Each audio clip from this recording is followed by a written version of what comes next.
Et bonjour, petite fouleur de YouTube, on se retrouve pour une nouvelle VOD de lecture. Nous sommes évidemment à la suite de la précédente VOD.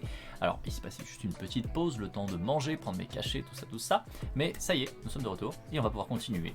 Nous sommes à la partie quête, faire émerger les aspirations intrinsèques, les vivre, neutraliser l'emprise des aspirations extrinsèques. Comme d'habitude, je vous le rappelle, que ce soit dans le chat ou en commentaire, n'hésitez pas à faire des remarques, à faire un écho, à demander une précision, etc. C'est fait pour. Nos quêtes seraient donc d'aider à faire émerger des buts intrinsèques chez les personnes ou que celles-ci puissent tenter de les réaliser, plutôt qu'elles s'aliènent à des buts extrinsèques perpétuellement insatisfaisants et que l'environnement social leur impose uniquement un jeu extrinsèque. L'environnement social permettrait de suivre ces buts intrinsèques, n'imposerait pas des mécaniques, des contraintes, des visées extrinsèques. La voie la plus efficace pour faire émerger des aspirations intrinsèques serait de nourrir les besoins fondamentaux. Si on était autodéterminé, alors on suivrait des buts intrinsèques avec courage et adaptation. On y œuvrerait quotidiennement par les actes qui nourriraient les besoins fondamentaux d'autrui et de soi, directement et indirectement, et on apprendrait des échecs sans perdre espoir. Lorsqu'on serait en position de transmission, de partage avec autrui, on valoriserait tous les aspects intrinsèques de la connaissance ou de l'activité, la joie en serait décuplée. On construirait des organisations centrées sur ces aspirations et on modulerait les systèmes de fonctionnement, l'organisation, la gestion pour qu'ils les remplissent davantage. Les aspirations intrinsèques seraient essayées concrètement. On les verrait dans les actes et non pas seulement dans les discours. Évidemment, cette quête des aspirations intrinsèques ne fonctionnerait pas si elles ne sont qu'en apparence intrinsèques, et qu'au fond, on a davantage de souhaits extrinsèques de carriérisme, de notoriété, d'avoir, de domination, de supériorisation de soi sur autrui, de manipulation pour son intérêt seul, ou un refus d'être en empathie avec autrui. De façon plus large, tenter cette quête serait un défi particulièrement ardu, car les aspirations extrinsèques dominent, consciemment et inconsciemment, très largement la majorité des environnements sociaux, et donc imposent des modes de fonctionnement qui ne sont pas conçus pour satisfaire les buts intrinsèques, voire même qui les voient comme un défaut ou à combattre. Si on filtre ceci avec ce qu'on a vu précédemment, dans la pâtisserie, on voit chez la patronne une aspiration à dominer, à contrôler l'employé. Les commerçants voisins s'étaient donné pour but d'aider l'employé, ce qui est plus intrinsèque. Avec les bullshit jobs, on voyait une absence de but, ou des buts stupides, tant en visée extrinsèque qu'intrinsèque. Forcer à ne rien faire n'apporte pas d'argent, de gloire, peut-être cela permet d'exprimer de la domination, mais même dans une logique telle, cela a un coût aberrant. L'espace d'ennui permettait à certains de reconstruire une inspiration intrinsèque. Celui qui en avait profité, par exemple, pour devenir expert de Psynosa, non, c'est pas Psynosa, c'est Psynosa en fait, c'est un c'est un Pokémon, non pas du tout. Celui qui en avait profité pour devenir expert en Spinoza.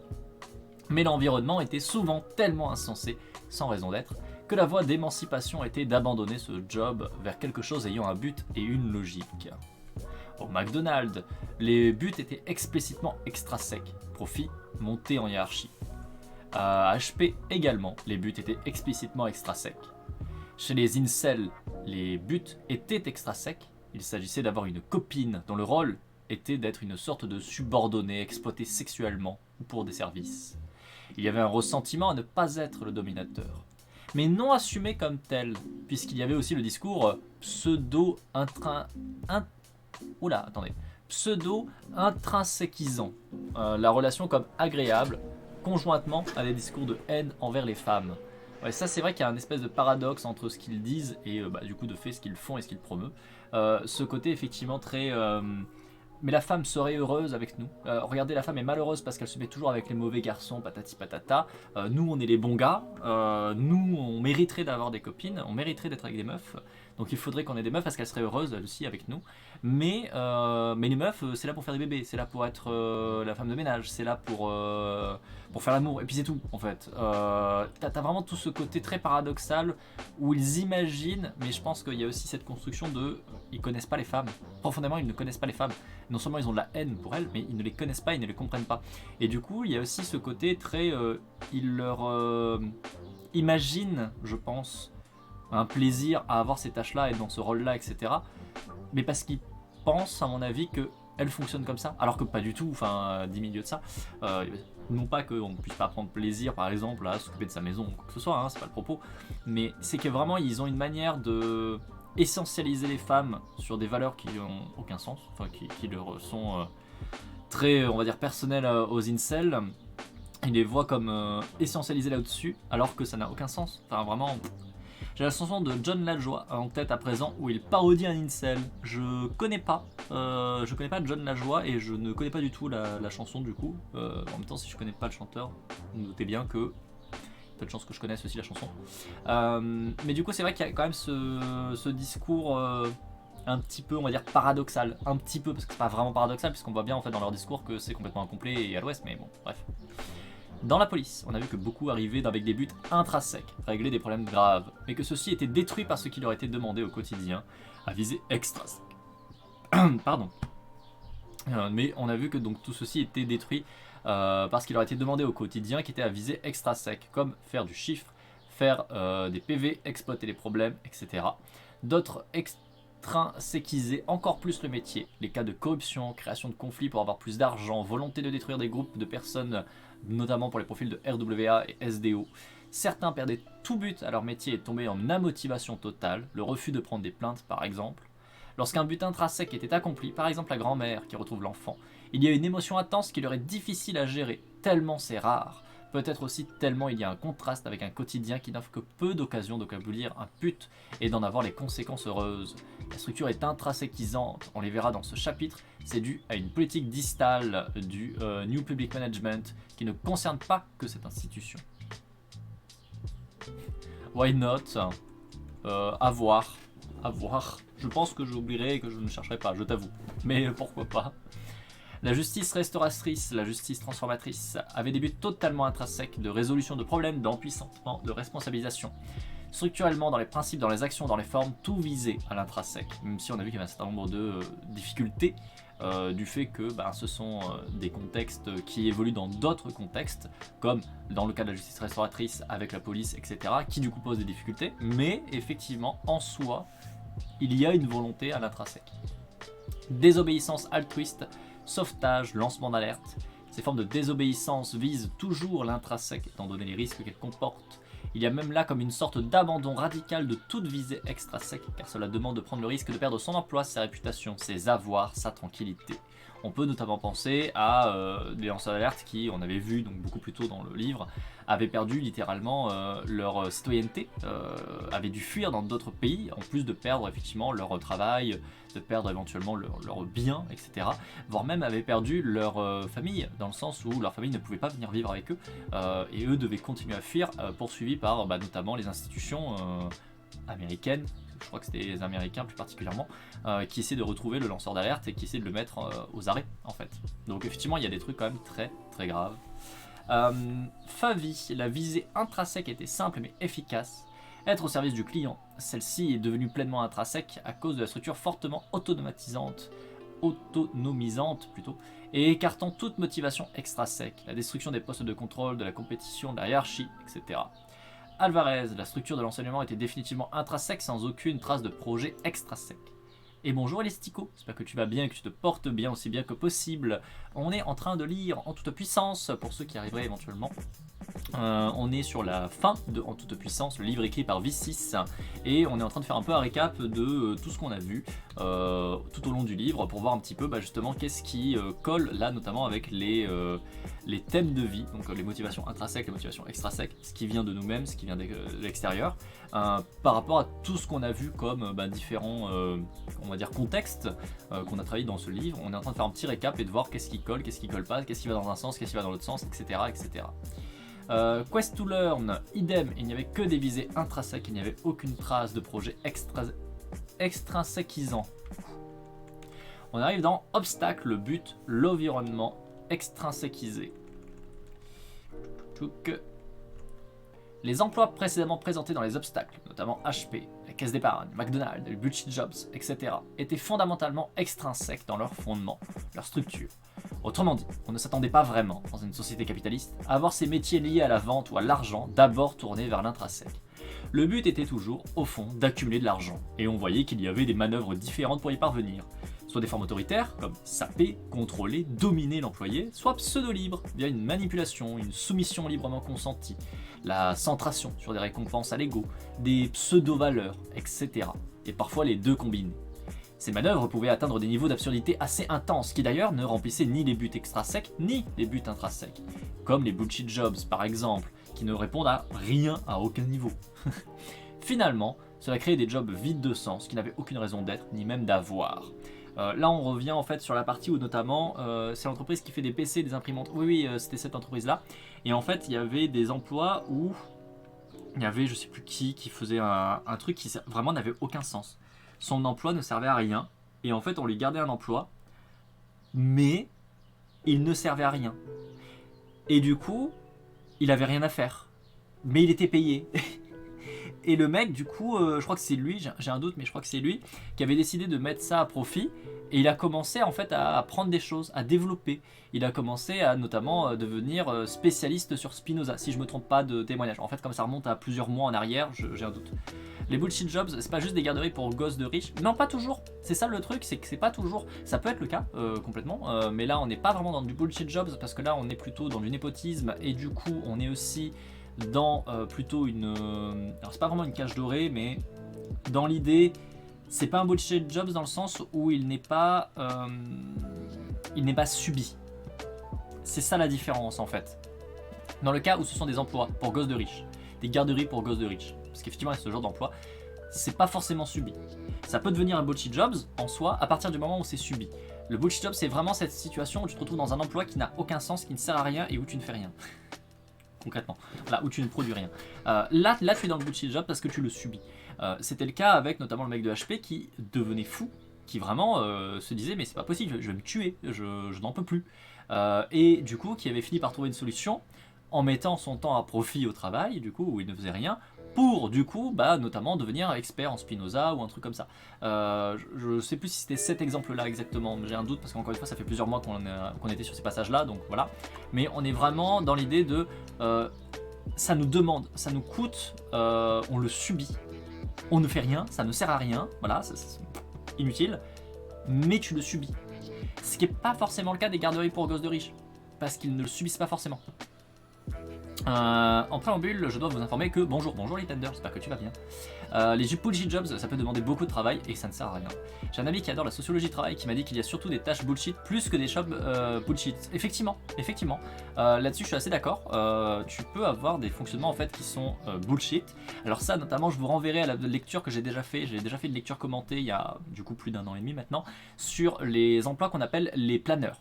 Les planeurs, ce sont les managers qui vont encadrer un travail qu'ils ne connaissent pas, pour être précis. Et donc du coup il y a tout un livre que j'ai lu, vous avez la rediffusion qui est disponible sur YouTube, donc si vous allez sur YouTube vous avez une playlist qui doit être un livre au coin de l'écran, les planeurs, probablement, je crois que c'est le nom du livre, un truc comme ça, et, où en fait on se rend compte que comme on a voulu rationaliser les fonctionnements d'entreprise, on se retrouve avec des fonctionnements qui ne servent à rien, qui n'ont aucun sens, qui sont coûteux. Et notamment il y a tout un tas d'employés dans le livre qui témoignaient en disant mais en fait on se retrouve dans une situation où on doit remplir des tableurs, et où c'est le fait de remplir des tableurs qui permet de valider est-ce qu'on a fait des trucs ou pas. Sauf que tu passes plus de temps à faire ton tableur qu'à faire ton travail.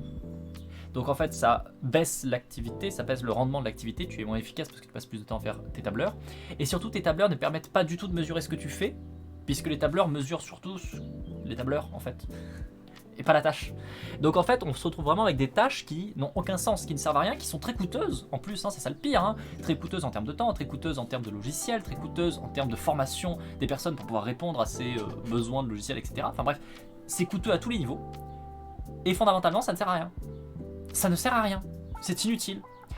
Et ça fait en plus de ça derrière tout un tas de fonctionnements qui sont délétères au possible quand vous avez notamment ce qu'on appelle du benchmarking. Le benchmarking, c'est le moment où vous essayez de comparer en fait des situations de travail et de vous dire bon alors regardez là on a tel chiffre qui sont pas mal, donc il faudrait essayer de faire la même chose sur l'autre côté. Et donc tu te retrouves à par exemple avoir une politique où tu vas mettre plus de financement sur ce côté-là que sur ce côté-là. Parce que le benchmarking t'a dit bah là il y a une faiblesse, il faudrait renforcer là, ou alors au contraire là ça marche très bien donc il faudrait financer ça plus, etc. Sauf qu'on se rendait compte que le benchmarking n'a aucun sens parce que très régulièrement les entreprises ne savent pas le faire et vont benchmarker de manière équivalente deux situations qui n'ont rien à voir. Par exemple, ils vont benchmarker les résultats d'une entreprise, admettons de vente immobilière. Voilà, on va prendre un truc débile. Vous avez une entreprise qui est donc une agence immobilière qui vend des immeubles, des appartements, des maisons, ce que vous voulez, bref, elle vend des biens d'habitation.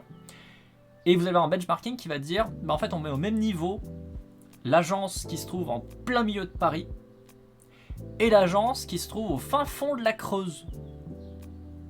Et on va les mesurer sur les mêmes critères. Chiffre d'affaires, nombre de clients venus, nombre de biens en vente, etc., etc. Et normalement, si vous avez deux neurones qui se connectent, vous êtes censé vous dire, mais attends, le fin fond de la Creuse et en plein centre de Paris, c'est deux choses qui n'ont rien à voir. En termes de, par exemple, de marché, on va dire, des biens immobiliers, ça n'a rien à voir. Il y a genre une légère différence, genre la capitale et la Creuse. Qui est très bien au demeurant, il n'y a pas de problème avec la Creuse, c'est une très belle région. Mais en termes de population, il y a quand même vachement moins de personnes au fin fond de la Creuse qu'en plein milieu de Paris. Vous voyez, il y a une légère différence. Et le problème, c'est que les entreprises très régulièrement font ça en fait. Elles font ce genre de fonctionnement. Elles vont faire des comparatifs et donc vont encadrer des travails et vont mettre en place des mesures de travail qui sont équivalentes entre des contextes qui ne sont pas équivalents. Voilà où on peut reprendre l'e-tender, effectivement, ça c'est un autre cas qui est très, très pertinent. Dans une même entreprise, on va benchmarker le vendeur qui travaille sur les horaires qui sont dits heures creuses. Par exemple, un truc con, vous êtes, je sais pas moi, sur une entreprise qui vend, allez ce que vous voulez, une entreprise qui vend, admettons, de la téléphonie. Voilà, allez, une entreprise qui vend de la téléphonie. Vous comparez les résultats et les chiffres d'un vendeur qui travaille en plein milieu de la journée et celui qui travaille que en soirée. Et vous vous rendez compte qu'ils n'ont pas les mêmes chiffres. Et vous vous rendez compte qu'ils n'ont pas les mêmes trucs. Et du coup, vous allez dire, attendez, c'est pas bien, c'est pas normal et tout, etc. Sauf que fondamentalement, comme ils n'interviennent pas aux mêmes heures, ils sont pas dans la même situation. Il y en a un qui est dans l'heure creuse, où il n'y a personne, il n'y a pas de clients. Et il y en a un qui est dans l'heure où il y a le rush. Où il y a tous les gens, où on sait que de manière statistique prouvée, c'est le moment où il y a le plus de clients qui viennent. Forcément, si vous comparez les deux, ça va pas bien marcher. Ça ne va pas être fonctionnel. Vraiment, ça ne va pas marcher. Et pourtant, c'est ce que font les entreprises, très régulièrement. Moi, j'avais vu en entreprise, parce qu'à la base, je rappelle pour ceux qui ne savent pas, moi je suis psychologue social du travail des organisations, à la base. Donc avant d'être streamereuse, ce que je fais maintenant depuis un peu plus de 3 ans et 2 semaines, j'intervenais en entreprise pour faire des recommandations, pour essayer d'améliorer les conditions de travail, m'assurer de la sécurité au travail, etc. Il y a une entreprise où je suis passé, où je pétais un câble, vraiment, ça me rendait folle, c'était pas possible, parce que le directeur comparait les revenus générés par le vendeur qui avait comme fonction de s'occuper du rayon mis en avant dans le magasin, qui contenait toutes les promotions, et la vendeuse qui s'occupait du rayon qui était spécifique au fond aux boîtes aux lettres. Et il s'étonnait et il taclait du coup la vendeuse en lui disant mais tu travailles pas bien, c'est pas normal, tu obtiens pas de beaux chiffres, etc. Sauf que, encore une fois, il compare ça en mettant en avant les chiffres produits par le mec qui s'occupe du rayon qui est mis en avant par le magasin, qui contient tous les produits en promo, qui contient tous les produits qui sur le moment, à cette saison-là précise, marchent.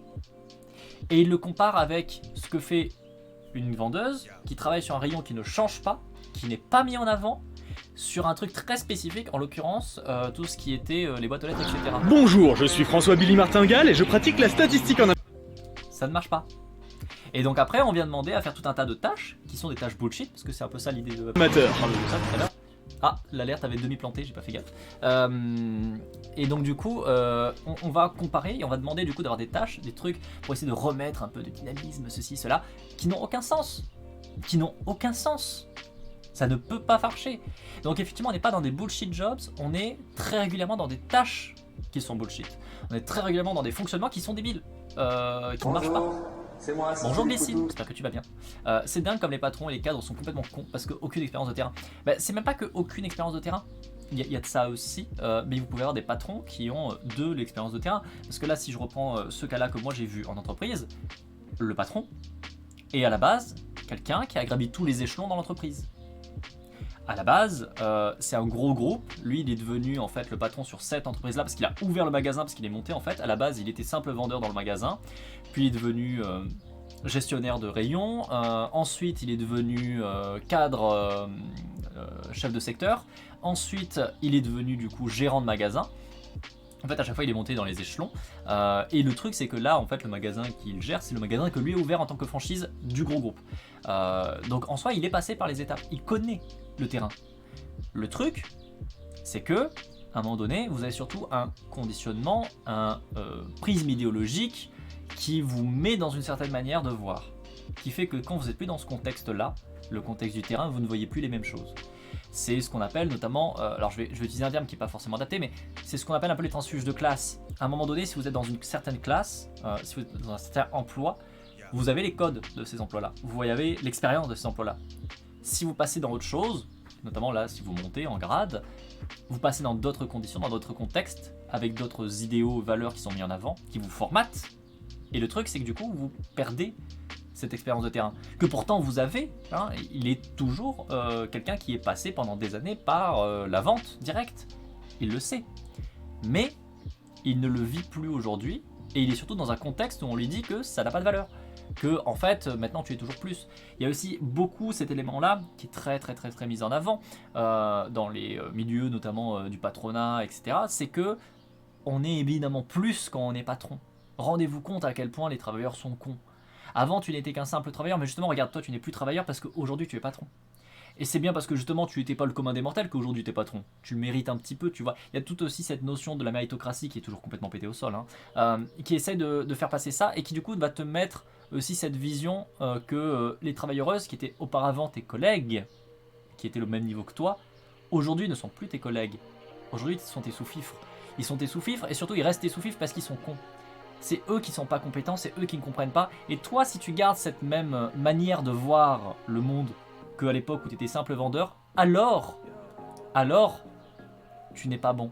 Tu mériterais pas d'être patron. Donc on essaie de te faire détacher de cette vision-là, et donc on te fait prendre tout un cas de fonctionnement, de codes sociaux, etc., qui vont promouvoir cette manière-là.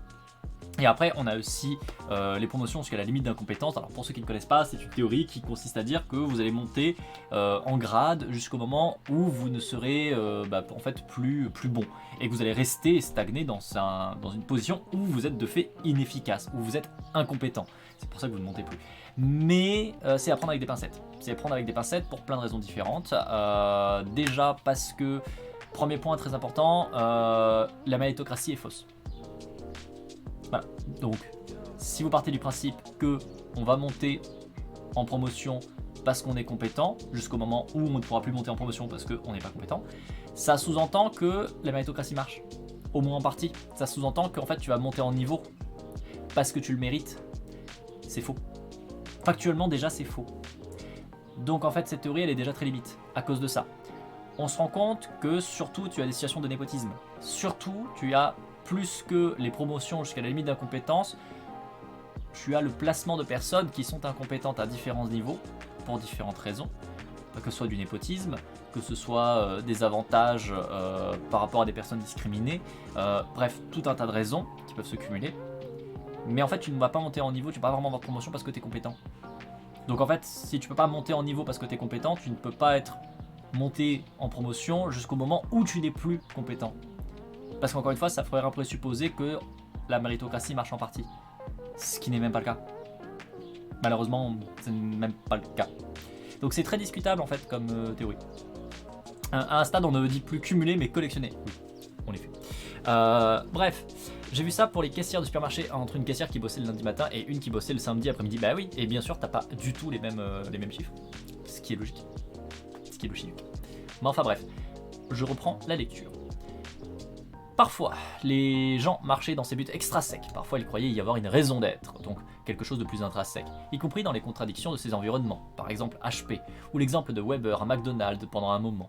Souvent, l'illusion s'effondrait, et ils résistaient d'une manière ou d'une autre en suivant d'autres buts, en désobéissance altruiste par exemple. Soit ils fuyaient, soit ils acceptaient la présence de ces motifs mais sans y adhérer. Ils avaient tout simplement besoin d'argent pour vivre, comme les équipiers désabusés dont parlait Weber.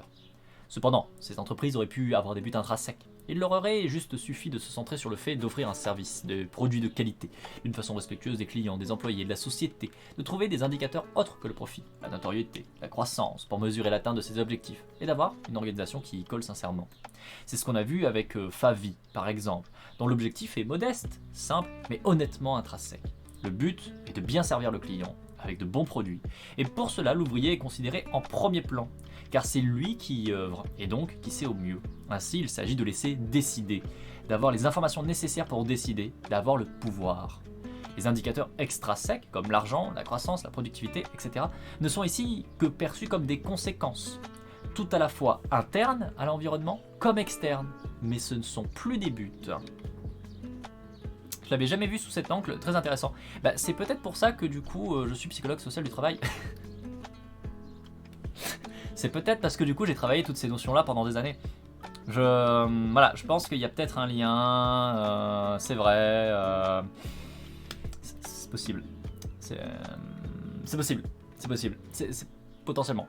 Soit ça, soit juste parce que je suis juste trop intelligent et que j'ai un gros cerveau. Mais je pense que c'est plus parce que c'est mon domaine de compétence. Faut pas oublier un truc, on a tendance à toujours le mettre un peu de côté, hein, mais faut bien comprendre que c'est des thématiques qui sont relativement, comment dire, évidentes. C'est-à-dire que tout le monde le vit, le travail, tout le monde le vit, l'injustice de notre monde, les discriminations, etc. On le vit, on le voit.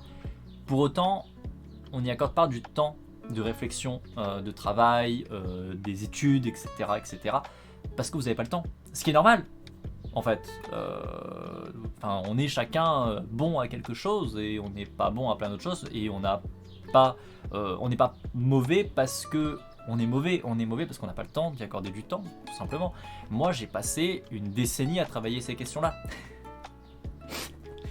Forcément, comparativement à des gens qui sont pas passés une décennie à travailler ces questions-là, je pense que je peux dire sans trop être dans l'arrogance absolue que je suis un peu plus compétente. Voilà, je pense que ça joue. Vous avez fait un sondage Méta.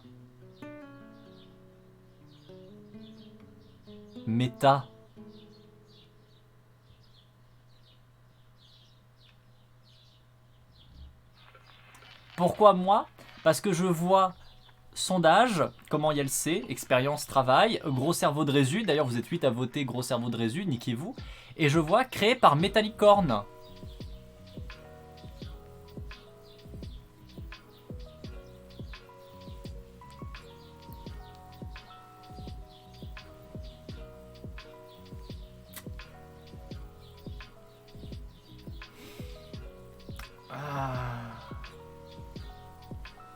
Twitch, la grosse poucave, hein, finalement, ouais.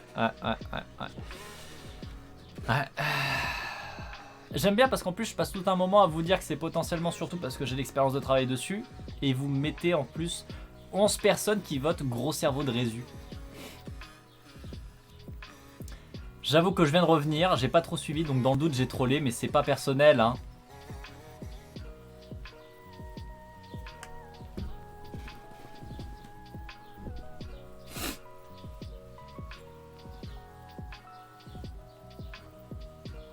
Ah, c'est trop tentant aussi, hein.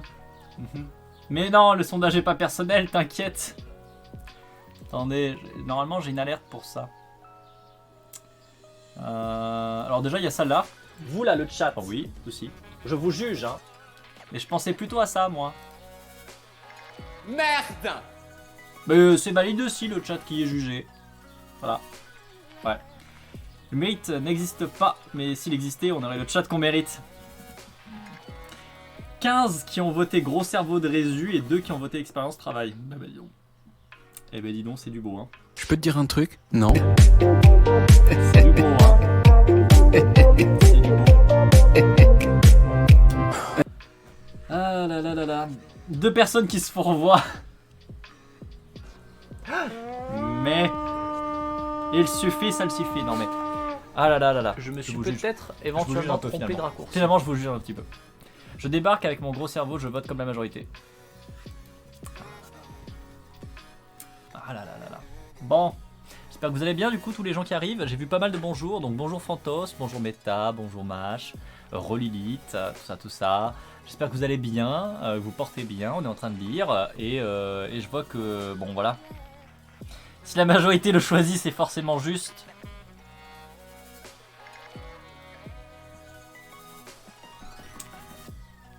Il y a déjà un deuxième sondage par Meta. Est-ce que la réponse gros cerveau est méritée? Non, le mérite n'existe pas. LOL, si Osef.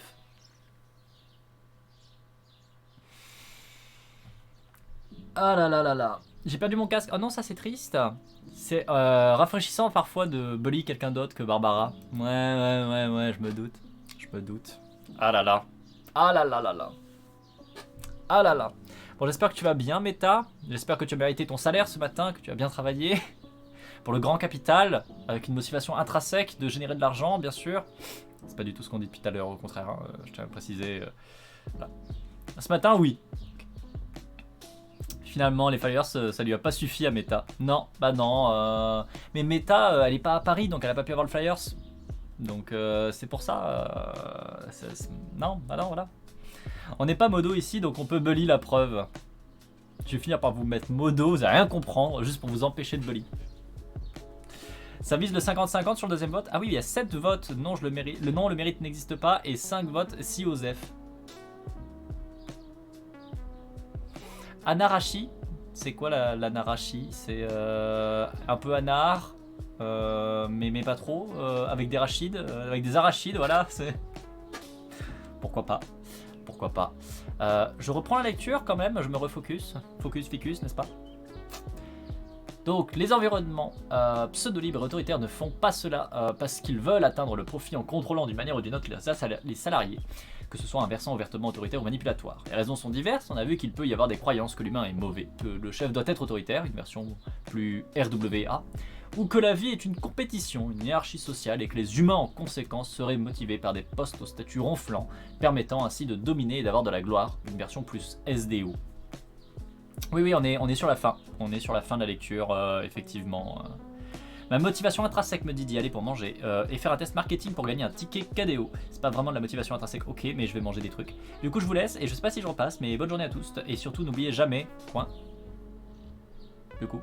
Non, le mérite n'existe pas. Merci le chat, merci. Voilà, le mérite n'existe pas. Ce n'est pas mérité, la réponse gros cerveau. En tout cas, des bisous à toi, Solaris. Passe une excellente fin de journée. J'ai dormi sur mon bras. Tu as dormi sur ton bras et du coup tu as fait l'anarchie des Arak. Hein, quoi? Je vois pas le lien. Je vois pas le lien. Je n'ai pas compris. Mais oui, on a bientôt fini, mais pour ça il faut lire. Voilà, parce que si je lis pas, je vais pas le finir. Vous comprenez?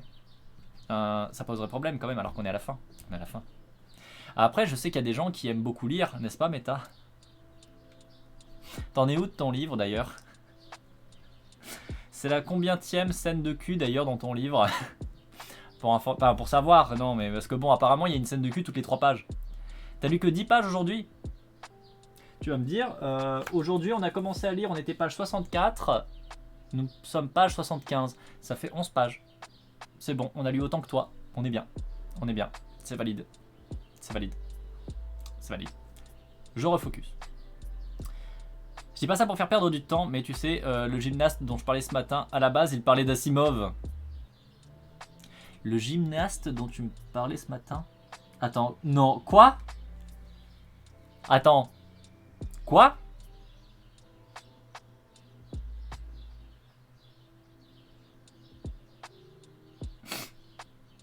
Alors, pour les gens du chat, et du coup ça sera aussi pour la rediff YouTube, Céron a eu apparemment une expérience fort sympathique d'échange avec quelqu'un qui s'est défini comme étant anarchiste de droite.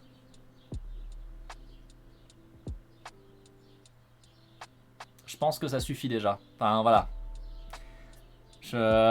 Voilà, pas de blague, c'est... Ouais. Ouais.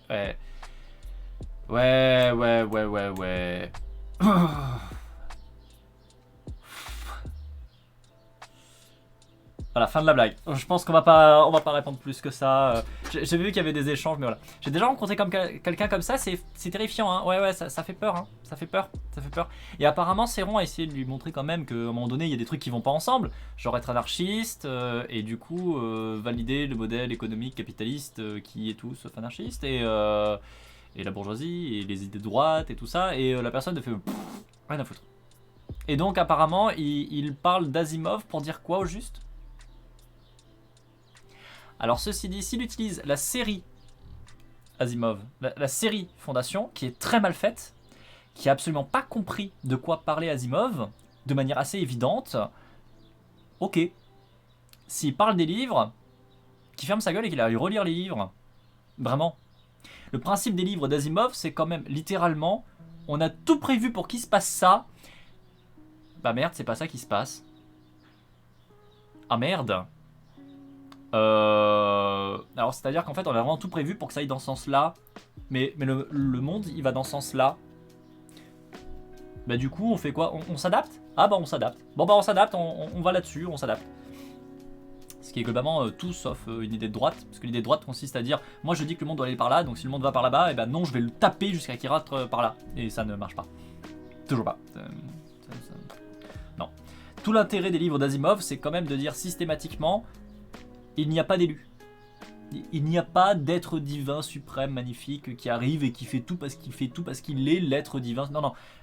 Tout le principe des livres d'Asimov, systématiquement sur toute fondation, c'est de dire, globalement, bah c'est parce que l'individu était là au bon moment qu'il était là, en fait, et qu'il a pu faire quelque chose.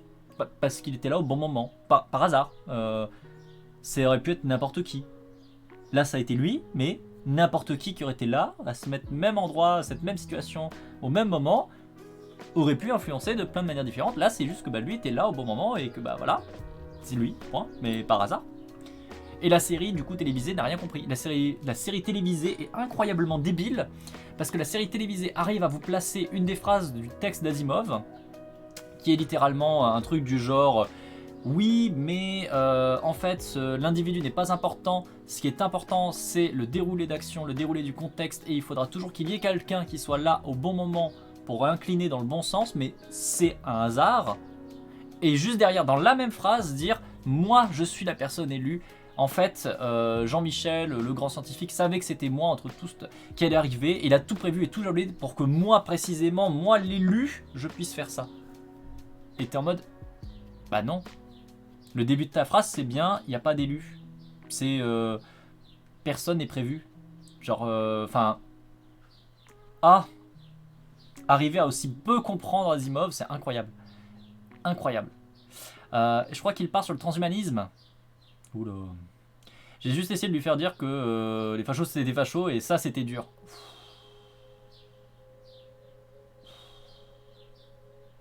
Moi, mon anarchiste de droite, il m'avait dit je suis anarchiste, je mets pas ma ceinture quand je conduis.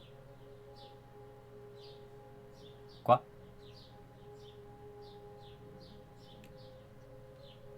Ça c'est juste être con.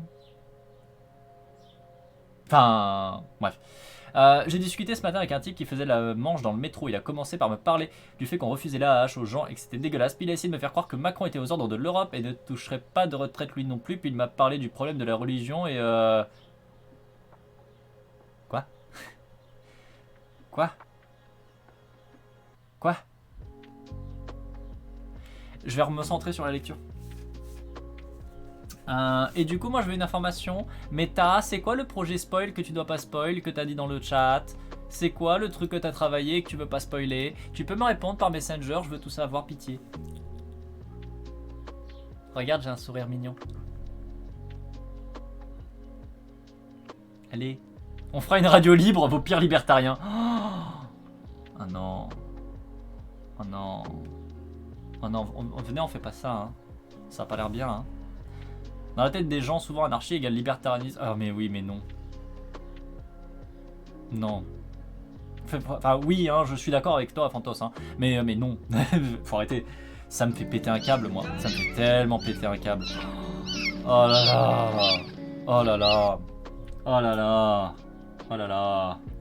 Oh là là. Pour l'amadouer, t'as vu, on t'a envoyé des chats. Ça marche. Les petits chats mignons. Ça marche bien. Oh, c'est trop cool du coup ce que tu m'as dit. J'ai hâte de voir ça. Et bonjour John, j'espère que tu vas bien, que tu te portes bien. Je refocus sur la lecture ceci dit. Hein, voilà, Céron a mis le sbul dans la lecture. Pas très bien.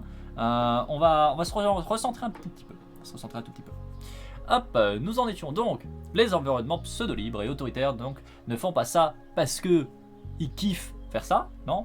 C'est parce qu'ils ont plein de raisons. comme des croyances. Par exemple, la croyance que l'homme est un loup pour l'homme, comme la croyance que finalement il y a une hiérarchie, il y a des humains qui valent plus que d'autres, etc., etc.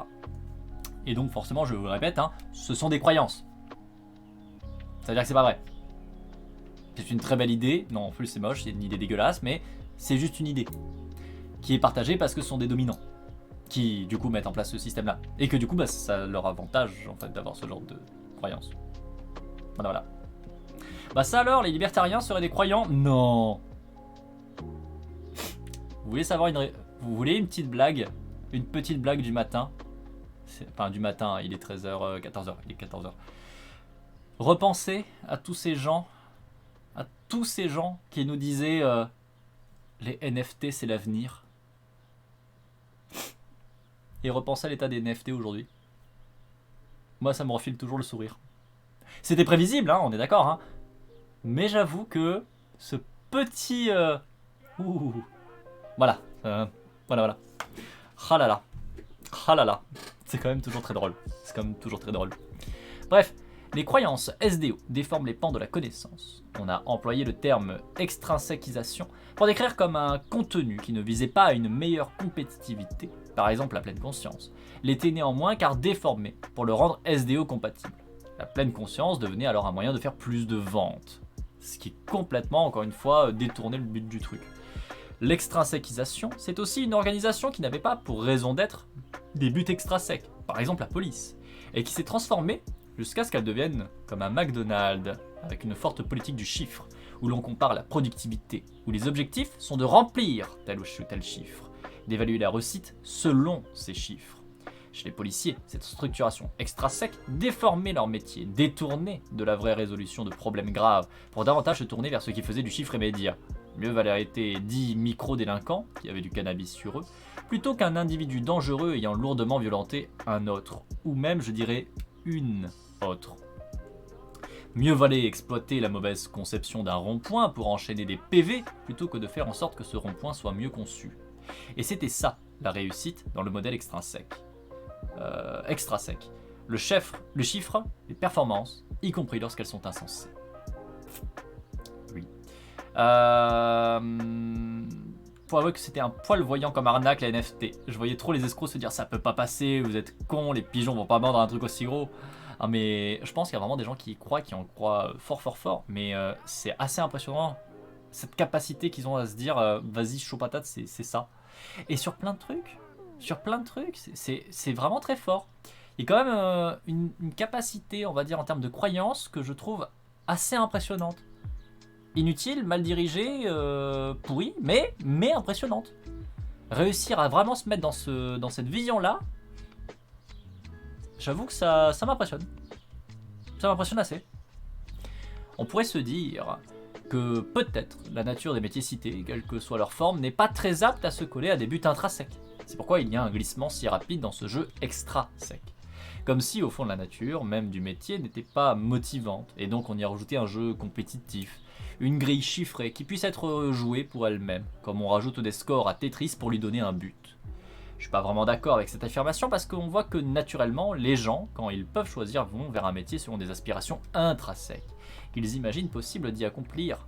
Par exemple, les policiers qui semblent partager au début, on précise bien au début, seulement, l'envie de régler des problèmes graves. Et on trouve malgré tout, et on le voit notamment avec les flics qui ont des désobéissances altruistes, qu'il est possible de structurer des métiers intrinsèquement, même si ça ne semble pas épiquement intrinsèque d'emblée. La production d'équipements automobiles pour Favi, par exemple. Il serait donc possible d'intrinsèquiser profondément toutes les organisations ou tout simplement de les laisser se structurer de façon intrinsèque, étant donné que les gens imaginent déjà l'intrinsèque. Mais il existe cependant des métiers où effectivement le fondement même de l'activité c'est particulièrement intrinsèque ou autonome. Par exemple ceux liés aux soins. Les gens vont se former à ces métiers généralement par motivation intrinsèque qui les pousse à aider l'autre, à développer des compétences, des capacités pour atteindre des buts intrinsèques. Ils ne cherchent généralement pas un profit financier ou de la gloire, parce qu'il est tout de même assez connu que ce n'est pas le secteur qui en fournit le plus, à l'exception des grands médecins, etc. Les actions de soins elles-mêmes sont difficilement extrinsèques, elles portent en elles-mêmes un lien à l'autre, une résonance, un sens.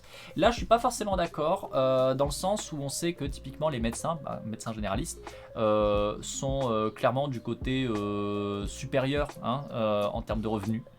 Et ok, c'est pas des gens richoux de l'absolu, mais ça ne change pas qu'on sait qu'il y a quand même une réalité sociodémographique qui montre que principalement ce sont des gens issus de milieux plutôt favorisés, encore une fois pas forcément particulièrement riches mais favorisés. On sait que ce sont des individus qui vont se retrouver avec des carrières qui sont relativement plutôt confortables comparativement à énormément de métiers, très clairement, avec des revenus qui sont quand même plutôt avantageux. En tout cas, c'est le cas en France. Donc je suis pas tout à fait d'accord dans le sens où il n'y a pas tout un tas de personnalités qui vont aller là-dedans parce que ça rapporte d'un point de vue financier, ça rapporte d'un point de vue présence. Être médecin, c'est quand même bien vu et ça reste bien vu. Donc je suis pas tout à fait d'accord avec ce qu'écrit V6. Je sais pas si V6 est toujours là dans le chat. Si c'est le cas, j'avoue que je suis curieux de savoir qu'est-ce qui la pousse à dire que c'est plutôt le genre de métier où le fondement et l'activité intrinsèque, autonome. Peut-être que c'est par rapport à un point de vue vraiment historique. Peut-être qu'effectivement, dans ce point de vue-là, oui, je suis déjà plus d'accord. Mais je pense qu'aujourd'hui, ça fait quand même pas mal de temps que c'est pas vraiment le cas. Tu verras ensuite que je parle de la classe supérieure de soins. D'accord, ok. Ok, pas de souci. Après, j'en parlerai dans les critiques. Ok, pas de problème. Je vois que j'ai raté du blabla. Bonjour James, j'espère que tu vas bien et que tu te portes bien.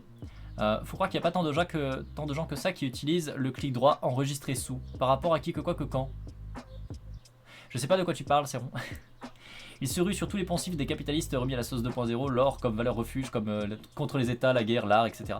Bah, pour les NFT, oui, certes. Réunion, je pars en l'heure. Et bah, des bisous, Glycine, passe un bon moment du coup en réunion, aussi bien que possible, même si c'est une réunion et qu'en général c'est pas fifou. Bof, faut regarder ton stream pour calmer une crise. Et bah écoute, j'espère que tu sortiras bien avec nous. On est sur la fin d'une lecture, on est donc en train de parler de sciences humaines et sociales. On est en train de lire donc le livre de V6 qui est dans le chat. Et donc là, on est en train de parler des motivations. Motivation intrinsèque, motivation extrinsèque, donc motivations qui nous sont propres, motivations qui viennent de l'extérieur. Et comment est-ce que ça se cadre dans nos milieux de vie, dans nos contextes de vie, notamment capitalistes, etc. etc. Donc du coup je continue, et pourtant celles-ci peuvent être extrinsèques, notamment en détruisant, en empêchant tout cet intrinsèque. C'est ce que nous allons voir grâce au témoignage d'une lanceuse d'alerte, Ella Keriev. Ella Keriev était aide-soignante en EHPAD. Oh putain. Ok, on va être bien. Établissement d'hébergement pour personnes âgées dépendantes. Elle a choisi ce métier parce qu'il est en continuité avec sa vie, ses valeurs, d'une façon tout naturelle car elle est familière de ce milieu. Enfant, sa mère l'emmenait à son travail qui se déroulait dans une maison de retraite. Et elle vivait dans cet endroit comme dans un terrain de jeu. Alors je vais faire une petite aparté, toute petite aparté. D'ailleurs, il me semble que V6 et Shaika vous aimez bien. Donc je sais pas s'il y a aussi Shaika qui est dans le fond, mais V6 peut-être que ça te plaira. J'en ai parlé hier sur le Discord. Avec Anémone, on aime beaucoup un certain Terry Pratchett. Terry Pratchett, c'est quelqu'un qui a fait toute une série de livres qui sont vraiment cool, notamment sur le Discworld, le Disque Monde. Un univers, on va dire, médiéval fantastique, complètement absurde, qui est vraiment très bien. Il se trouve, voilà, c'est bien ce que j'avais souvenir que tu aimais bien Terry Pratchett, c'est effectivement un écho que j'avais. Il y a notamment une série de nouvelles où la mort, oh elle est tellement bien la mort. J'y viens. Vous avez toute une série de textes qui vont vous parler notamment de la garde. La garde, en fait, le guet, pour être précis, la garde du guet, c'est en gros les forces de police qui sont dans cet univers extrêmement doués dans le fait de ne pas être doués. Je pense que c'est la bonne manière de les décrire. Ils sont doués dans le fait de ne pas être doués. Mais en même temps, beaucoup de choses dans l'univers de Terry Pratchett est un petit peu, on va dire, délirant. Assez particulier.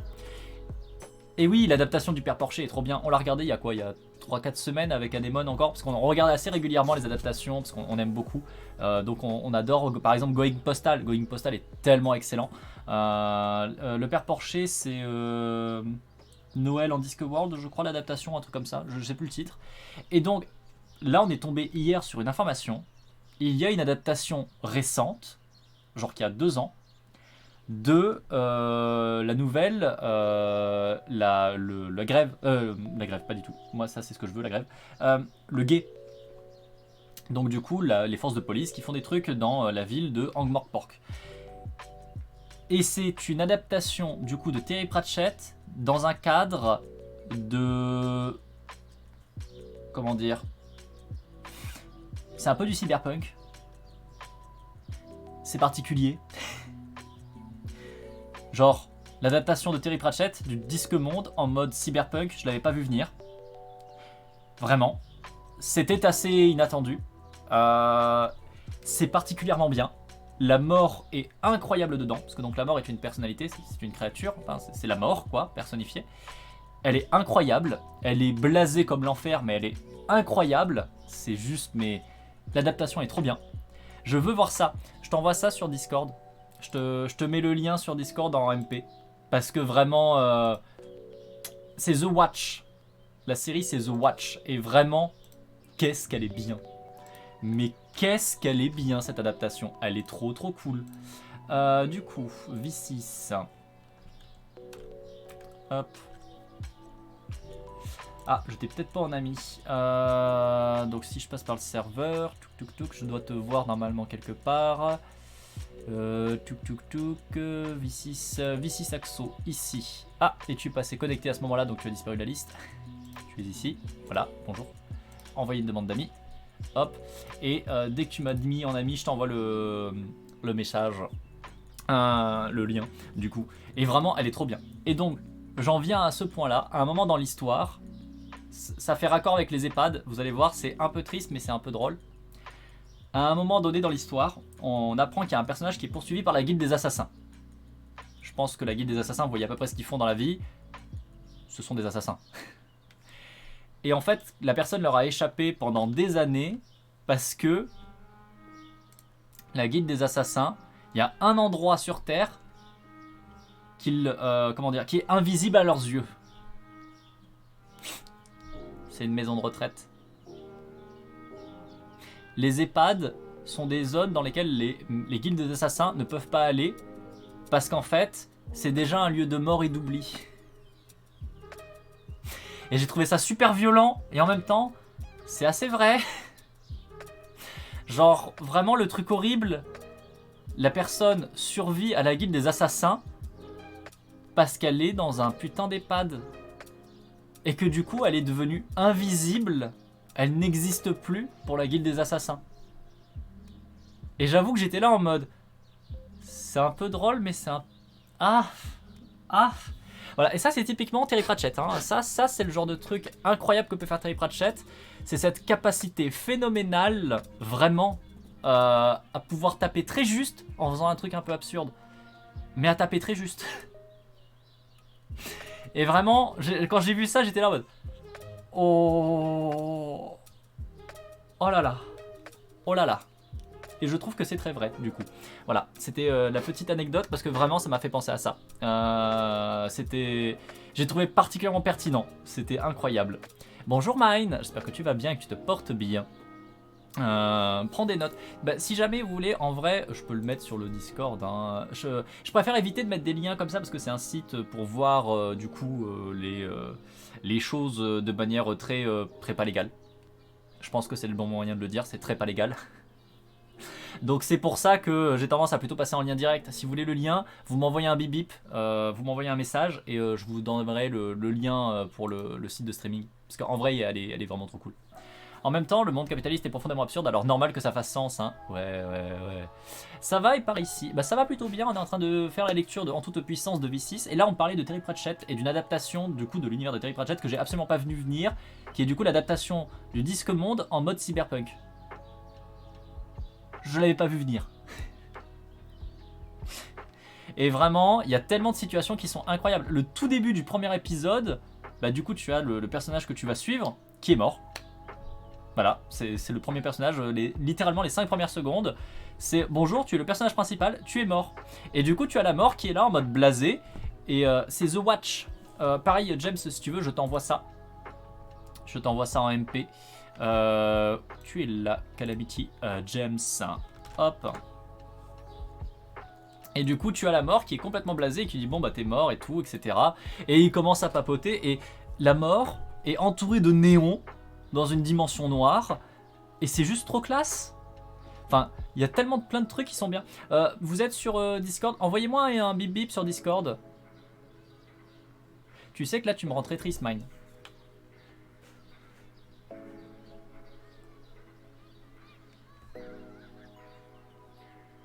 Là tu me rends très triste, Mine Explode. C'est mal de faire des choses comme ça. Vraiment, elle a été annulée? J'espère qu'il y a au moins une fin. Oh, j'espère qu'il y a au moins une fin parce que sinon, mais je pleure.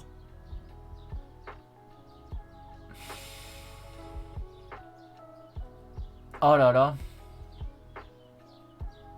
Oh là là. Oh là là. Bon. Si ça se trouve ce soir, après avoir vu les 4 derniers épisodes, parce que là j'ai regardé 4 épisodes hier avec Anemone, on va re-regarder 4 épisodes du coup là ce soir, il n'y a que 8 épisodes pour la première saison. J'espère qu'il y a au moins une fin parce que s'il n'y en a pas, je suis la déception et je pleure dans un coin quoi. Vraiment.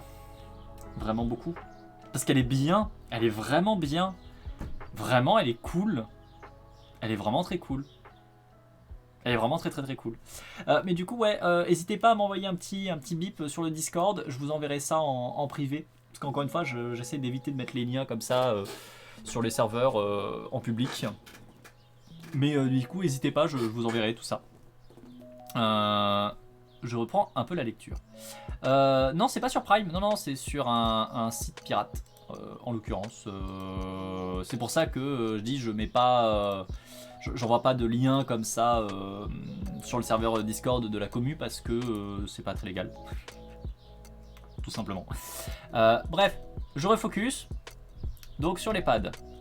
Peignez les rares cheveux des vieilles dames qui ne perdaient pas une miette de ce soin tendre, les yeux fermés, la tête renversée, poussez maladroitement les chaises roulantes pour une promenade dans le parc en face de la maison, jouer à cache-cache avec mes sœurs dans les chambres des résidents, pardon. Des résistants, pourquoi pas. Questionner une nonagénaire. C'est quoi une nonagénaire? Ça veut dire quoi le mot nonagénaire? Sur les grosses taches marron parsemant ses mains squelettiques en les comparant aux miennes toutes potelées, je n'avais jamais eu peur ni ressenti le moindre dégoût pour ces vieux corps ralentis. De culture algérienne, elle explique que pour elle, il était normal que tous les membres de la famille, des grands-parents aux cousins, participent à la vie familiale et que le problème de l'un dévient le problème de tous. Plus de 90 ans, d'accord, ok, je savais pas du tout. Ok, cool, merci. On se relaie pour que la fragilité éphémère ou permanente d'un des nôtres soit l'affaire de tous, et qu'aucun n'ait à supporter seul le poids de la vie quand elle se montre douloureuse ou difficile. Elle ne voit pas un devoir contraignant dans le fait de s'occuper des personnes âgées, c'est une attention qui semble naturelle. On voit dans ces explications vastes, résonnantes, de vie, d'émotions, que des aspirations extrinsèques à ce métier y sont parfaitement absentes. Après un divorce à 20 ans, elle décide de poursuivre ses études pour être aide-soignante. Études qu'elle a en très haute estime, où elle apprend l'ergonomie, les soins, la psychologie. Cela correspond exactement à ses attentes professionnelles et elle est fière d'avoir ce diplôme. Quand j'ai été formé pour mon métier, on m'a toujours dit qu'il faut favoriser l'autonomie de la personne, favoriser le rationnel, accompagner les résidents. Ah, ça c'est un petit peu éloigné du coup maintenant. Tous les métiers du soin, y compris dans des situations où les personnes ont des dépendances liées à leur état de santé, amènent à être très conscients des besoins fondamentaux à respecter chez elles. Car lorsqu'ils ne sont pas nourris, la santé décroît. C'est ce qu'elle tente de faire dans une unité avec 25 personnes atteintes de maladies dégénératives cérébrales, dont elle s'occupe avec juste une autre aide-soignante. Mais les conditions s'avèrent extrêmement difficiles, parce qu'il n'y a pas assez de personnel au vu du travail à faire. Par exemple, à midi, elle s'en occupait de 15 personnes qui ne peuvent être nourries que comme des enfants, par becquet, et qui souvent boudent leur assiette, trient pour ne manger que le sucré. Certains ont du mal à déglutir, risquent la fausse route. C'est une véritable pirouette mentale et physique à accomplir. C'est évidemment trop de personnes à s'occuper d'un coup. Mais un reportage rapporte que dans certains EHPAD, la situation peut être encore pire. Un proche d'une personne âgée a rapporté des images où l'on voit des dizaines de patients laissés à eux-mêmes devant une assiette, où repas et desserts sont mélangés, où tous ont des pathologies très sévères qui ne leur permettent pas de manger sans accompagnement. La plupart ne mangent pas, mais certains n'ont même pas été descendus pour accéder au repas. Pourquoi? Parce qu'il n'y a pas de personnel. Ce proche est excédé par cette situation, d'autant plus qu'il a dû vendre la maison de sa mère pour pouvoir payer les 3500 € par mois pour vivre dans ces établissements, dans lequel elle est restée 7 années jusqu'à sa mort. Donc elle a déboursé un total de 285 000 €. Cette rentrée d'argent des EHPAD privés n'est d'ailleurs pas la seule. L'État y participe largement, en principe pour couvrir les frais de personnel et de fourniture. Le paiement demandé aux personnes âgées sert normalement à couvrir ce qui est lié à l'hôtellerie, l'hébergement, les animations, etc. Malgré les conditions, Ella Kariev tentait toujours de faire correctement son travail tel qu'on le lui a assigné. Tous les jours, elle essayait de créer un lien avec les pensionnaires, en leur chantant des chansons, en faisant les mêmes gestes pour ancrer des souvenirs dans leur mémoire abîmée. Elle les rassurait pour diminuer leur anxiété. Parfois, des souvenirs revenaient alors, ils pouvaient échanger, rire ensemble, échanger des émotions. Mais tout ceci n'était pas au programme. La direction estimait qu'il n'y avait rien d'autre à faire que de les prendre en charge. Ainsi, ces échanges sociaux sont faits sur les temps de pause. Très rapidement, dès sa première expérience professionnelle dans le milieu, alors qu'elle est stagiaire, Ella Kariev prend l'habitude de faire remonter tous les problèmes à la direction. Mais ses remarques restent sans bruit. Le manque de personnel dans les EHPAD n'est pas que grave sur la question des repas. L'homme du reportage, très présent, il habitait à 5 minutes de l'établissement et donc passait tous les jours voir sa mère, montre des patients tombés à terre. Il doit parcourir des étages entiers avant de trouver un soignant pour aider tant il n'y a personne. Il y a danger, un danger évident. Ce même reportage rapporte le meurtre d'une personne âgée par une autre, qui avait des antécédents psychiatriques graves. La victime se fait battre à mort sans que personne n'entende les cris parce qu'il y avait trop peu de personnel. D'autres enfants de parents placés rapportent qu'ils n'ont même pas été prévenus de l'agonie de leurs parents alors qu'ils auraient voulu les accompagner. En cause toujours le manque de personnel. Il n'y a personne pour pouvoir remarquer les problèmes, car l'EHPAD n'investit pas dans le personnel. Et pourtant, tous payaient au moins 3 000 € par mois pour cet hébergement, pensant que cette forte somme pouvait garantir l'accompagnement humain nécessaire. J'ai fait que 1 mois dans une maison de retraite et j'ai pu voir tout ce qui est dit. Pas le meurtre par contre. J'espère. 2 semaines pour du taf de relevé archi et c'était horreur les conditions et l'état des vieilles. Ben oui, c'est un enfer, hein. C'est un enfer. C'est horrible. C'est pour ça que tout à l'heure quand elle disait qu'elle avait toutes ces choses-là en tête en allant, je disais ouais c'est pas resté longtemps. Moi j'ai travaillé dans des milieux médicaux, alors pas spécialement les personnes vieilles, pas du tout même. J'ai travaillé en fait dans un contexte de médical, hôpital et notamment hôpital privé. Et ouais non, quand je vois comment est-ce qu'on est traité là-dedans, j'ai pas envie d'y aller, hein. C'est aussi une des raisons pour lesquelles j'ai un petit peu phobie des hôpitaux et c'est pour ça que malgré ma santé qui est un peu on va dire précaire, je ne vais jamais à l'hôpital, je fais tout pour ne pas avoir de rendez-vous médicaux etc. parce que je veux pas me rapprocher de ça. Parce que j'ai vu trop de choses et vraiment c'est violent de ouf. T'as vraiment des trucs qui sont très très très durs à voir et tu vois que on s'en fout en fait. Que les choses ne changent pas, que tu peux monter à la direction te dira on s'en fout. Osef. Donc bon.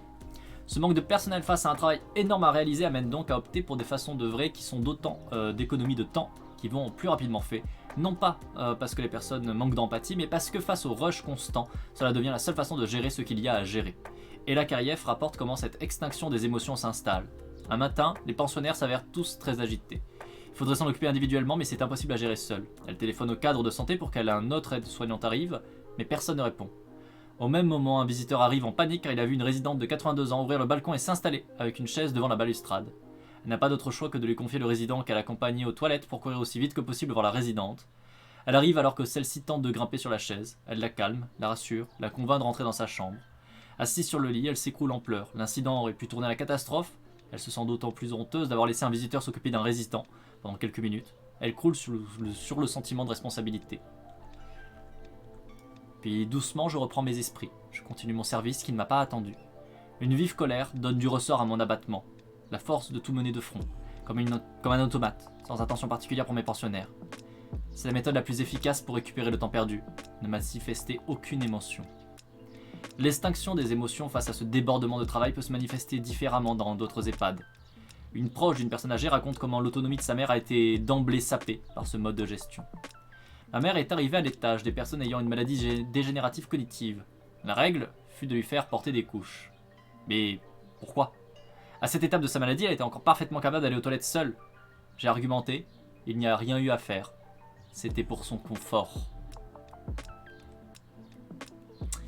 A noter que les pratiques de mise en couche de force, malgré l'autonomie de la personne, peuvent être aussi décidées pour des personnes à domicile. Non pas parce qu'elles en ont besoin, mais parce que cela fait des économies d'accompagnement, de surveillance, de soutien à l'autonomie. Ainsi, l'argument du confort ne concerne absolument pas les personnes âgées. Porter des couches alors qu'on n'en a pas besoin est un sapage terrible des besoins fondamentaux, un pont direct vers la dépression. Ce confort concerne des modes de gestion qui visent à faire des économies de temps monétaire. Il n'est pas décidé par les aides soignants ou les infirmiers, mais par la direction qui met en place des processus indignes. Dans ces structures, vous avez des dotations journalières, donc c'est 3 couches par jour, 2 couches par nuit. La journée, on ne doit pas dépasser le quota de 3. Donc si j'ai un résident qui est souillé à 15h, Je vais lui mettre la couche de nuit. Et si au moment de se coucher il est plein de sel, bah je pourrai pas la changer, je la laisserai plein de sel jusqu'à ce que l'équipe de nuit arrive. Il sera obligé de garder sa protection souillée toute la soirée jusqu'à ce que les filles passent le changer la nuit.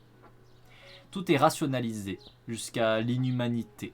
Et c'est la désobéissance à ce processus qui fera licencier Kariev pour insubordination. Toujours fidèle à ses principes, Kariev ne cessera jamais de lancer l'alerte, le faisant à la fois par les voies prévues pour cela, comme via les médias.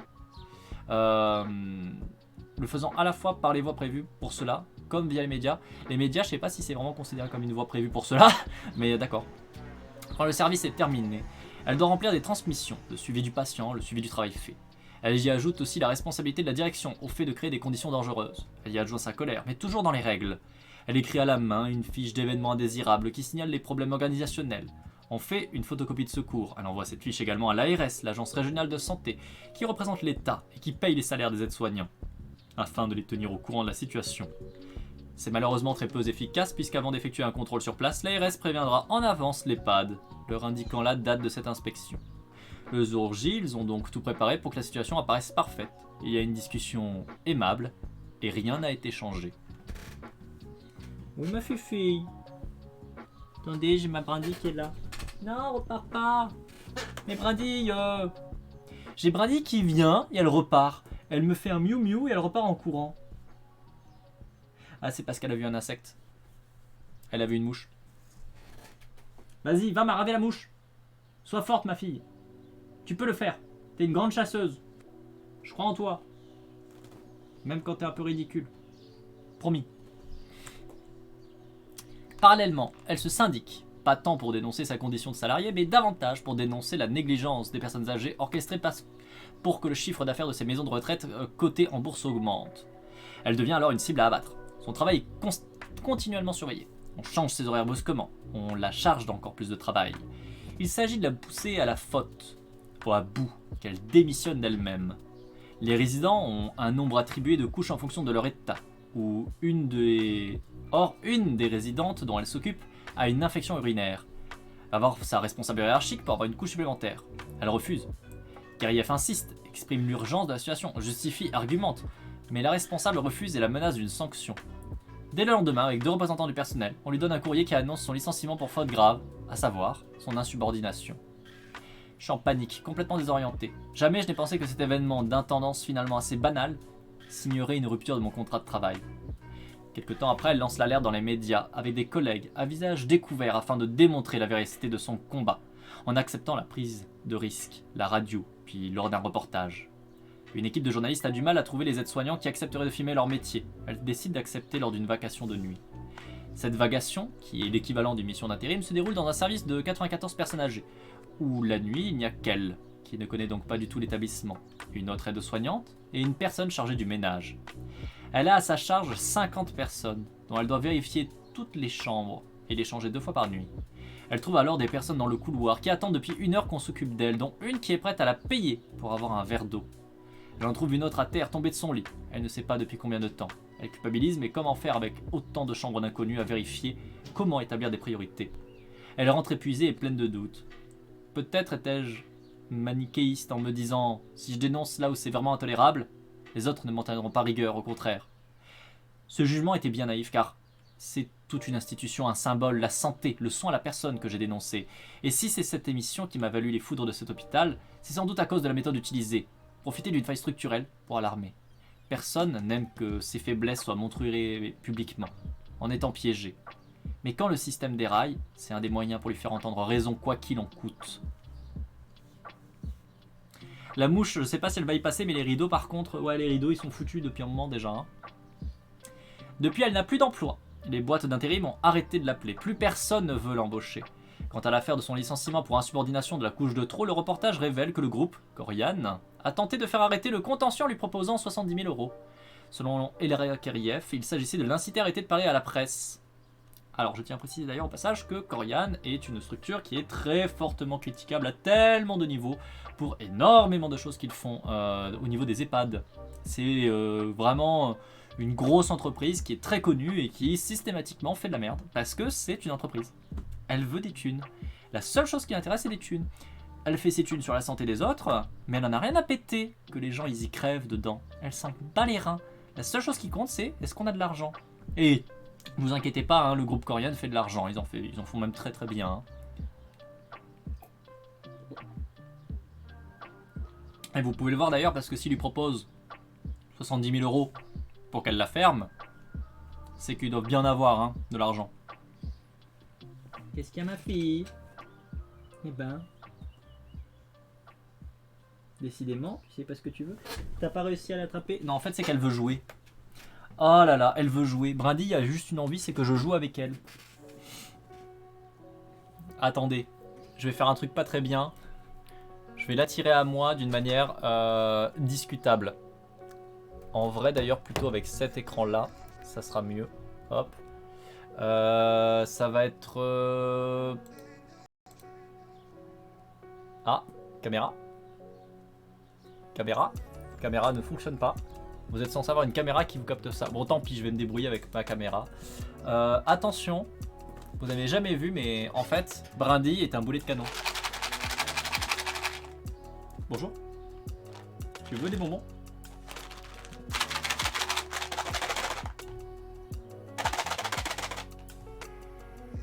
Alors, elle me regarde, mais je crois qu'elle a la flemme de monter.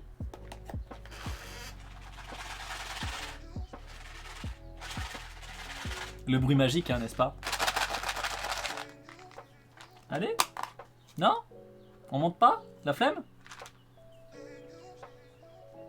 Bon bah écoute, je lui envoie. Hein. Monsieur Chat.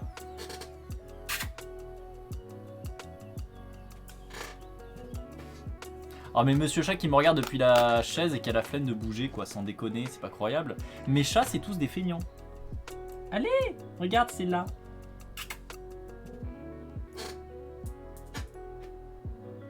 Non, vraiment, vous n'allez pas vous bouger? Monsieur Chat me regarde depuis la chaise et a la flemme de bouger. Non mais du coup ta soeur va la manger hein. Non mais si tu te bouges pas, c'est foutu hein. Un Brady, t'as envie de la manger hein. Vite. Ah là là. Bah oui, elle aura eu 2 croquettes, hein. En même temps, t'as la flemme de bouger. Tant pis. Tant pis. Il aura pas eu sa croquette. Il a la flemme de déplacer jusqu'ici, donc tant pis, hein.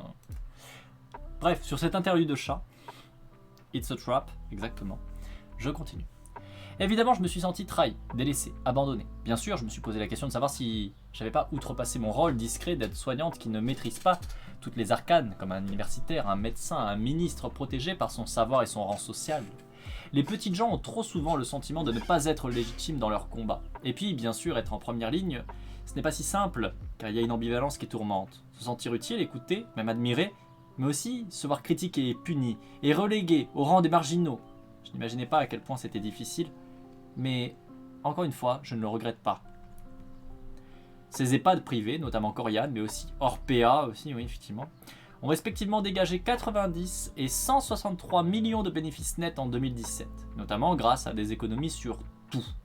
Ils ont atteint un taux de marge d'environ 30% selon un ancien directeur d'établissement. Ces groupes gèrent chacun plus de 30 000 lits en France, également dans des cliniques spécialisées. Le jeu extra sec, qui consiste tout simplement à gagner le maximum d'argent pour soi en gérant les personnes âgées, souvent contre leur bien-être et la dignité de tous, est nommé la Silver Economy. Ici, c'est la 4e de couverture d'un livre qui vante ce business. Le vieillissement de la population est inéluctable sur la scène internationale en général et dans les pays développés en particulier. Par conséquent, l'investissement dans les EHPAD des porteurs est peu risqué. Encore méconnu, ce type d'investissement est pourtant la clé pour devenir libre financièrement. Oh là là. Le but est extra-sec et en plus totalement et ouvertement égoïste, cynique. Un comble pour un environnement social normalement dédié aux soins et à la dignité des personnes. Et malheureusement, on retrouve aussi ces dynamiques extra-sec et leurs conséquences anti-soins, anti-médicaux, antisociales dans d'autres secteurs du soin. Oui. Clairement. Clairement. En quoi est-ce un obstacle à l'autodétermination ?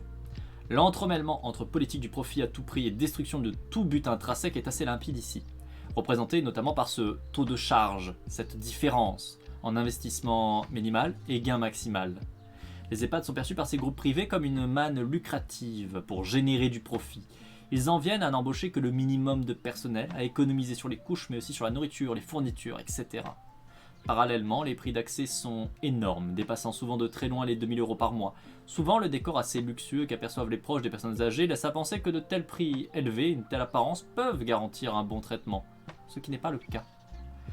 On voit aussi dans ces témoignages que les circuits légaux pour améliorer la situation sont bouchés, dans le sens où ces établissements étant prévenus à l'avance des contrôles, le jour J tout est parfaitement mis en place de sorte que les problèmes sont invisibilisés, qu'il n'y a rien à changer. L'attaque systématique des personnes syndicalisées, qui est pourtant une voie légale, légitime pour améliorer toute entreprise, est encore une façon de maintenir le jeu extra sec, qui est réussi en termes financiers.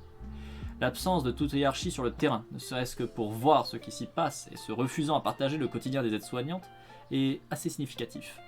Cela a beau être leur manne financière, il est hors de question qu'ils y participent. Pourquoi ?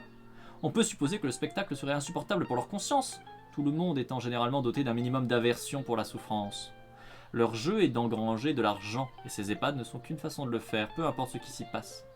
On voit que la proposition à Aida Kariev de 70 000 €, ainsi que les refus systématiques de répondre aux médias, montrent tout de même qu'ils ont une inquiétude quant à la médiatisation de leur gestion, donc qu'ils savent que tout est loin d'être rose. Même en n'étant pas là. Ces aspirations extrinsèques sapent donc totalement tout élan, un minimum intrinsèque, ici même humain. Faute de moyens, il y a des processus de déshumanisation, je vais y arriver, qui se mettent en place. Les maltraitances systémiques s'installent, que le personnel soignant s'en plaigne ou non.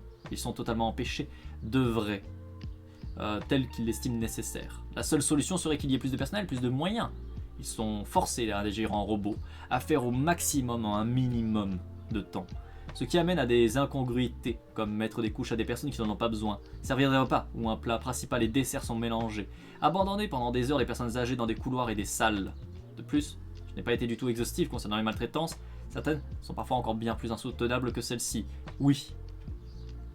Clairement. Encore une fois, moi j'ai travaillé dans du médical, pas du médical destination des personnes âgées.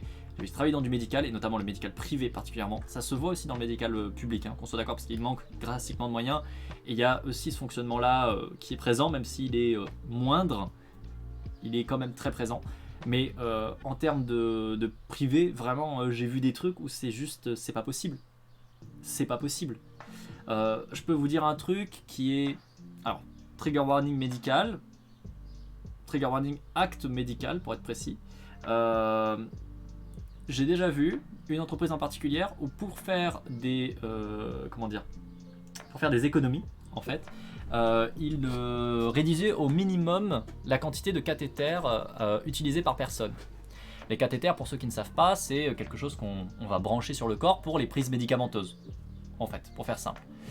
Et donc, ce qui se passait, c'est que concrètement, pour des patients qui étaient très cancéreux et qui du coup avaient des chimiothérapies, vous utilisez des cathéters parce que du coup c'est plus simple. On ne changeait pas le cathéter, voire on laissait avec l'aiguille dedans, alors qu'il n'y avait pas de produit et qu'on attendait de remettre une dose de produit genre le soir ou le lendemain, pour faire des économies. Je ne sais pas si en termes de soins, vous voyez à quel point c'est horrible, mais croyez-moi, si vous ne le voyez pas, c'est parfaitement horrible. Faut pas faire ça. Déjà, avoir une aiguille enfoncée dans le corps toute la journée, merci mais non merci, voilà. Et surtout derrière, c'est une porte d'entrée en fait. C'est une porte d'entrée dans un milieu hospitalier où vous avez tout un tas de maladies qui baladent, puisque vous avez des gens malades dans un hôpital. Est-ce que c'est très pertinent d'avoir une magnifique porte d'entrée dans le système immunitaire de quelqu'un ouverte toute la journée ? Je vous le dis, non, c'est con. Surtout si cette personne est déjà quelqu'un qui est malade, par exemple, par hasard, quelqu'un qui a une chimiothérapie et un cancer. Ne faites pas ça. Vraiment, c'est là où tu te dis c'est pas possible. C'est juste pas possible. Tu retrouves les pratiques managériales identiques dans le privé et le public en médical. Ouais, complètement. C'est dans une moindre mesure dans le public, quand même, mais tu retrouves la même manière, clairement. Et c'est ça qui est oufissime. Tu as des services de soins qui ferment totalement parce qu'on te dit, en fait, il n'y a pas assez, c'est pas rentable. Ce n'est pas rentable. Alors que le public n'a pas de lieu à s'occuper du pas rentable. Ça n'a pas de sens. Ils sont censés être là pour fournir des soins. Et vraiment, tu as cette logique de non, si ça rapporte pas, on le fait pas. La santé des profits, ouais. Ouais, le capitalisme et la santé ou le profit est la priorité. Enfin, ouais, la santé et les profits, quoi. Donc c'est vraiment... c'est très violent, c'est chaud, quoi. C'est vraiment chaud. Je continue. On voit donc que lorsque ces aspirations extrinsèques règnent, elles empêchent la réalisation d'aspirations intrinsèques, à faire humainement le métier, ce care qui ne génère pas de profit. Ce jeu s'avère dramatique, car le care étant empêché dans un environnement social qui devrait au contraire être régenté par le care, cela laisse toute place à des dérives gravissimes. On a déjà cité le meurtre d'une personne âgée par une autre, mais il y a également des affaires de violence, parce que des personnes violentes sont laissées en poste trop longtemps. Personne ne voit leur agissement étant donné le manque de personnel, ou un total OSEF aussi. Une gestion inhumaine laisse toute la place et la latitude à des profils qui peuvent se comporter d'une façon violente, alors qu'une gestion et l'éthique du care fait loi ne tolérerait pas le dixième d'un comportement violent de la part de son personnel, et ferait tout pour éviter l'avènement de tels drames. Malgré tout, on voit que le personnel soignant résiste encore, notamment en poursuivant ses aspirations intrinsèques liées au care tant qu'il le peut, en tentant de le faire régler les problèmes à la fois par les voies légales, appel à d'autres instances, protestations type grève, appel à des syndicats, etc., et par d'autres plus furtifs comme le lancement d'alerte avec l'aide organisationnelle de certains médias. On voit que cette résistance aux buts intrinsèques consiste également à persister à nourrir les besoins fondamentaux des personnes.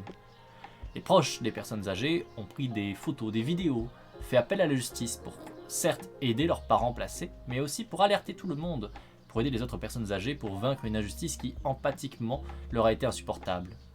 On a donc, via ces démarches, un nourrissement de l'autonomie, de la proximité sociale, de la compétence d'autrui, parce que c'est la première étape dans la résolution d'un problème, qui consiste d'abord à le montrer, de sourcer, à délivrer l'information. Impossible d'agir sans savoir. Certaines aides soignantes, malgré leur sapage constant à cause des conditions de travail, mais aussi des sapages plus culturels, car IF rapporte qu'elles sont souvent considérées et nommées torche-cul par les autres soignants. Le dénigrement est la norme, résiste néanmoins sur le terrain à nourrir des besoins fondamentaux des personnes âgées. Et ça, c'est pas très étonnant, parce qu'encore une fois, il faut pas oublier qu'il y a différents cadres qui sont chacun en train d'exister, de coexister, et qui peuvent se rejoindre.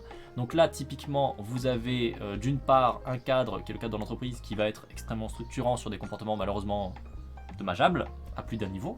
Mais en plus, vous venez rajouter là-dedans que vous avez forcément des sous-cultures, on va dire, des sous-espaces qui existent, notamment une considération différente d'un type de métier à l'autre, probablement du sexisme, etc. qui doit exister. Enfin, voilà, toutes les discriminations que vous pouvez retrouver dans la société vont forcément exister là aussi.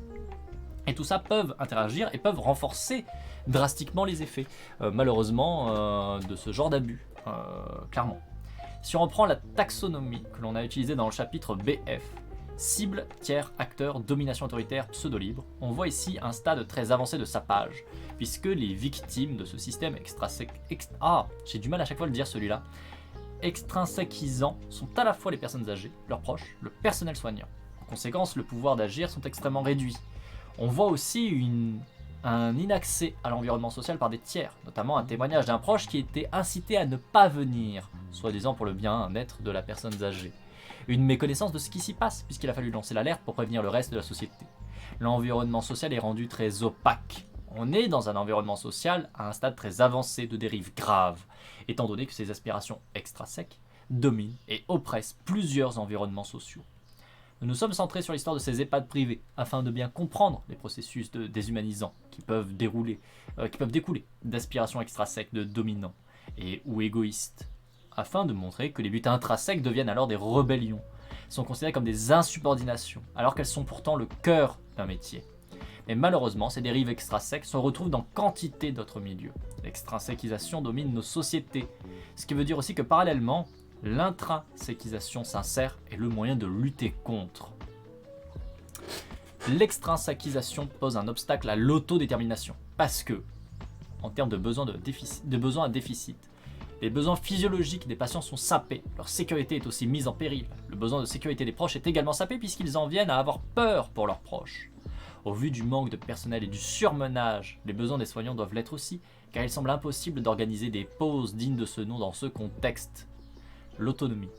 Le besoin d'autonomie est sapé chez les patients. L'obligation de port de couche par exemple, à cause d'un surmenage imposé par la structure, le manque de moyens. L'autonomie des soignants est sapée puisque les conditions surmenantes les empêchent d'exercer correctement leur métier. L'autonomie des proches est sapée parce que leur choix et la capacité d'agir sont entravés, voire dupés. En termes de compétences, le besoin de compétences des patients est sapé également puisqu'ils ne peuvent avoir d'accompagnement adapté. Celui des soignants est sapé parce que les conditions surmenantes les empêchent d'exercer correctement leur métier. La proximité sociale, elle est rendue très difficile voire impossible à cause du manque de personnel et de moyens.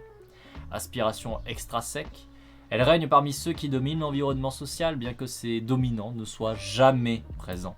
Leurs décisions affectent tout le monde d'une façon très violente, parce que les acteurs de l'environnement social voudraient au contraire exercer le care de leur métier. La liberté financière personnelle qu'ils vantent se fait au détriment de centaines de personnes, se construit sur un accroissement du mal-être et des maltraitances systémiques.